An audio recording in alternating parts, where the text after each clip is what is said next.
In the vast expanse of human history, certain events resonate with timeless significance. Events that transcend cultures, languages, even millennia. The revelation of the Ten Commandments on Mount Sinai is one such event. These weren't just arbitrary rules etched in stone, but fundamental moral and spiritual principles, a divine blueprint for a just and fulfilling life. Picture this: the Israelites, newly freed from the shackles of slavery in Egypt, find themselves at the foot of a mountain, smoke billowing from its peak, the very air crackling with divine energy. It is here that Moses, their leader, ascends to meet with God, receiving these sacred instructions on 2 stone tablets. These commandments, etched in stone, would come to etch themselves onto the very soul of civilization, their influence felt across time and continents. They are a testament to God's enduring love, His desire for us to live lives of purpose, meaning, and connection, with Him and with one another.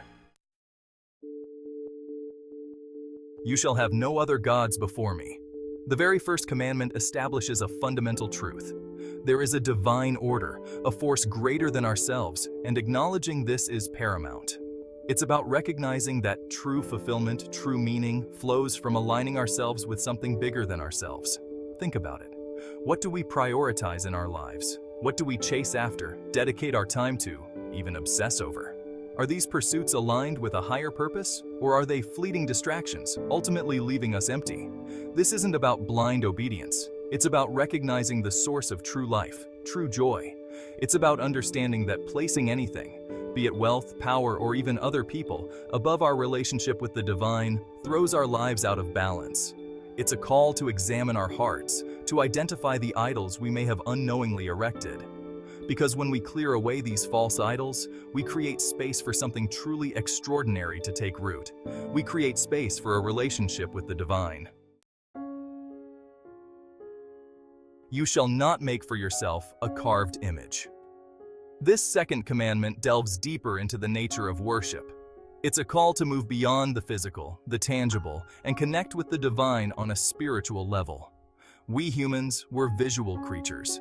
We gravitate towards what we can see, what we can touch. But true faith, true connection, transcends the material. It resides in the unseen, the intangible. Think about how easily we can become fixated on external representations of success, beauty, or even spirituality itself. But these are just shadows, pale imitations of the true essence.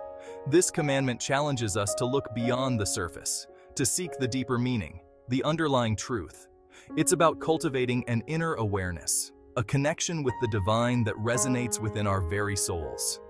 It's about understanding that true worship isn't confined to temples or rituals, but flourishes in the quiet spaces of our hearts.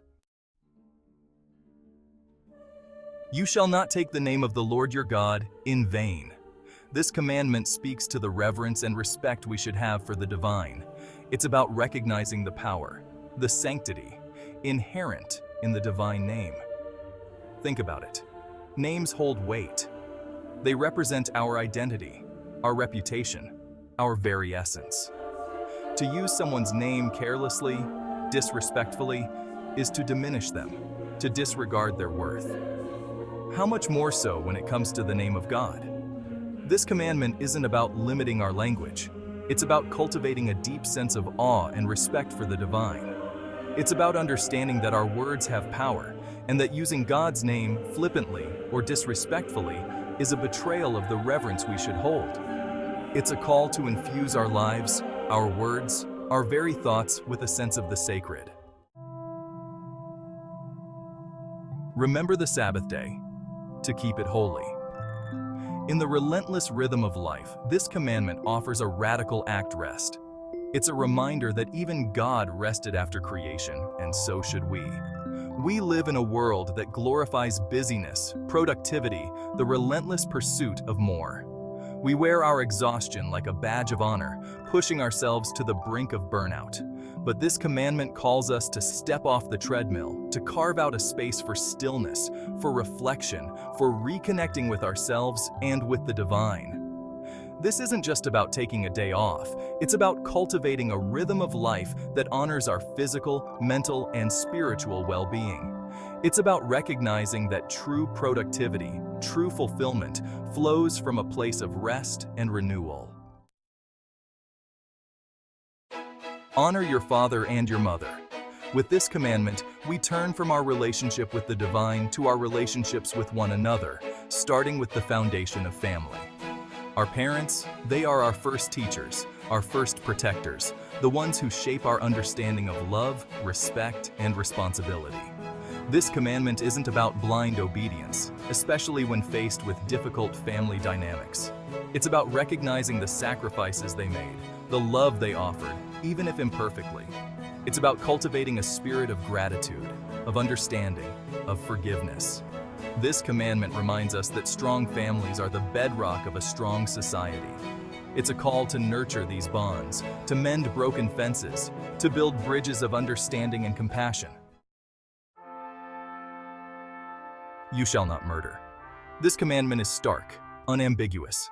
It speaks to the inherent value of human life, the sanctity that surrounds each and every one of us. We live in a world where violence often dominates the headlines, where life can feel cheap and disposable. But this commandment reminds us that every human being is made in the image of God, imbued with an inherent dignity and worth. It's a call to stand against injustice, to fight for the vulnerable, to be peacemakers in a world that so often glorifies violence. This commandment goes beyond physical violence. It challenges us to examine the anger, the hatred, the bitterness we may harbor within our own hearts, because these too can be forms of murder, slowly poisoning our souls and eroding our capacity for compassion. You shall not commit adultery. This commandment speaks to the sanctity of marriage, the importance of fidelity, and the power of committed love. In a world saturated with temptation, where instant gratification is just a click away, this commandment stands as a bulwark against the fleeting pleasures that can so easily derail our lives. It's about recognizing the sacredness of the vows we make, the promises that bind two souls together. It's about cultivating trust, honesty, and unwavering commitment, even when faced with challenges. This commandment isn't just about physical infidelity, it's about guarding our hearts, about resisting the temptation to seek emotional fulfillment outside of our committed relationships. It's about understanding that true intimacy, true connection, flourishes within the safe haven of fidelity and trust. Chapter 8. You shall not steal. This commandment goes beyond the obvious, beyond the physical act of taking what doesn't belong to us. It speaks to the very core of honesty, integrity, and respect for what is rightfully others. We live in a world driven by acquisition, by the relentless pursuit of more. But this commandment reminds us that true wealth isn't measured in possessions, but in the integrity of our character. It's about conducting ourselves with honesty in all our dealings, whether in business, in our relationships, or in the quiet moments of our own hearts. This commandment challenges us to examine our own attitudes towards material possessions. Are we driven by envy, by a sense of lack, always comparing ourselves to others? Or are we content with what we have, grateful for the blessings in our lives? Chapter 9. You shall not bear false witness against your neighbor. In a world awash in misinformation, where truth itself can feel elusive, this commandment stands as a beacon, reminding us of the power, the importance of integrity in our words and actions. Think about it. Our words have the power to build up or tear down, to heal or to harm. This commandment calls us to speak truth, even when it's difficult, even when it comes at a cost. It's about being honest in our dealings with others, refusing to engage in gossip, slander, or deceit. This commandment challenges us to examine our own hearts. Do we harbor jealousy, resentment, or a desire for revenge? Because these poisonous emotions can easily twist our words, leading us to speak falsehoods, even if we believe them to be true. Chapter 10. You shall not covet. This final commandment takes us on a journey inward, to the very heart of desire, contentment, and gratitude. We live in a world that thrives on dissatisfaction, that constantly bombards us with messages that tell us we need more, that we are not enough. But this commandment is a radical act of rebellion against this consumerist mindset. It's about recognizing that true happiness, true fulfillment, comes not from accumulating possessions or comparing ourselves to others, but from cultivating a spirit of gratitude for the blessings in our lives. This commandment challenges us to examine the roots of our desires. Are we driven by envy, by a sense of lack, always wanting what others have? Or are we able to find joy in the simple things, to appreciate the abundance that already surrounds us? These 10 commandments, etched in stone millennia ago, remain as relevant today as they were on that windswept mountaintop. Their influence can be felt in legal systems, ethical codes, and the moral compass that guides countless individuals across the globe. They offer a path towards a just life, a life lived in harmony with God, with ourselves, and with one another.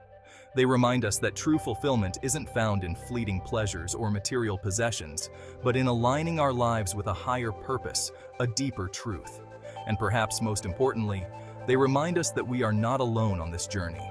That despite our flaws, our shortcomings, our failures to live up to these ideals, God's love and mercy remain, always guiding us, always calling us to become the best versions of ourselves.